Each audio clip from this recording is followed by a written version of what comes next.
For this project, you will need your typical throwing utensils such as a rib, a needle tool, a bucket, and a sponge. Remember that you need to bring all of these items in for yourself to use in the studio, as we are trying to be as safe as possible during COVID.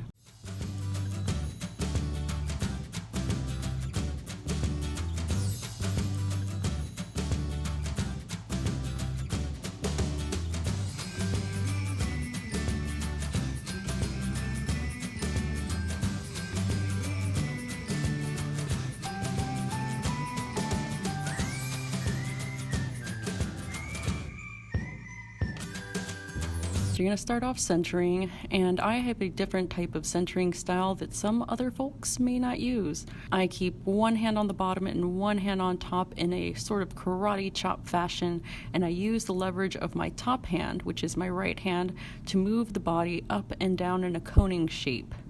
While I'm coning, I still make sure that the top part of my piece is rounded and in a gumdrop form, whether or not it is higher or lower on the wheel as I cone up and down. I make sure that my thumbs are attached near each other and that my body is almost entirely on top of my piece to utilize my strength and my body weight to center as a fairly small person, and I really recommend this for any other small people. Now I will check to make sure that my piece is centered by running one clean finger up from the bottom to the center and checking for any bumps or disturbances in my centered piece. Scrape off the bottom edge so that I can focus on the piece at hand, and now I will begin making a divot to start my hole in the middle. I place my fingers straight down. For this project, if you want to have a higher foot, you can definitely stay 1 inch from the bottom, but I recommend being at least half an inch from the bottom as you open your wall. Make sure and use a sponge to absorb any extra moisture at the bottom of your pot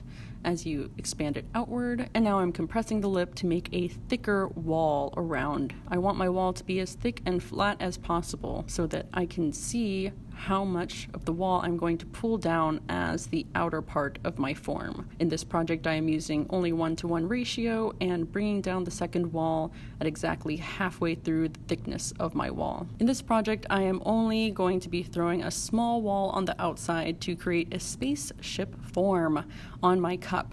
If you want to make a fully hollow form, I would suggest using more clay than you think that you need and parting your hump in 2/3.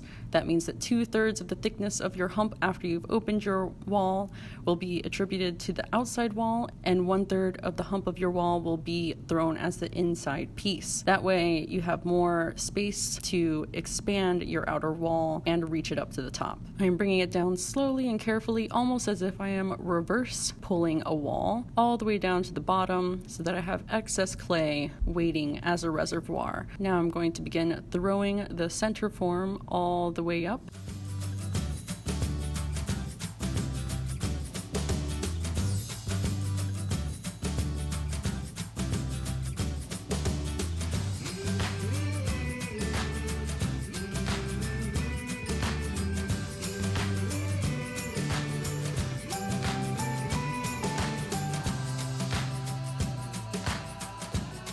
Now that I've thrown my inner piece, I'm going to bring up the wall for my little spaceship. If you don't have small little raccoon fingers like me, you can also use a tool such as a wooden knife to throw that inner wall to keep yourself from touching your centerpiece. And I'm just bringing it up as high as possible, making sure that that space between the walls is still visible. You do not want your walls closing in together before you've sealed the top.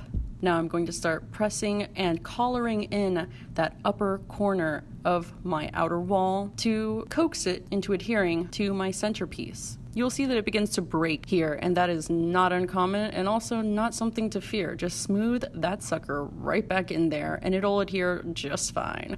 As long as all the air is trapped into that space, you do not have to worry about anything happening to your form within. Once you've sealed in your outer wall, there is a trapped bubble of air in there that you can press against and manipulate the shape with. Now I'm just taking off the excess and smoothing out the form to be the right shape. And as always, save the top lip shaping for your last step. You never want to shape the top of your lip first before anything else. Now for centering, you want to make a small little circle in the middle of your piece with your needle tool and check all the way around to see how close that little circle is to all sides of your piece. If it's a little bit thicker on one side, you want to scoot it in the opposite direction. You optimally want your little circle in the middle of the bottom of your piece to be equidistant from all sides, and then make sure that your little pieces of clay at the bottom are snugly secured. And then just trim away all that you desire. You always want to trim the outer part of the foot first before you trim the inner part of the foot, because if you trim the inner part and expect your foot to be wider than it actually ends up being, you run into trouble with running out of clay.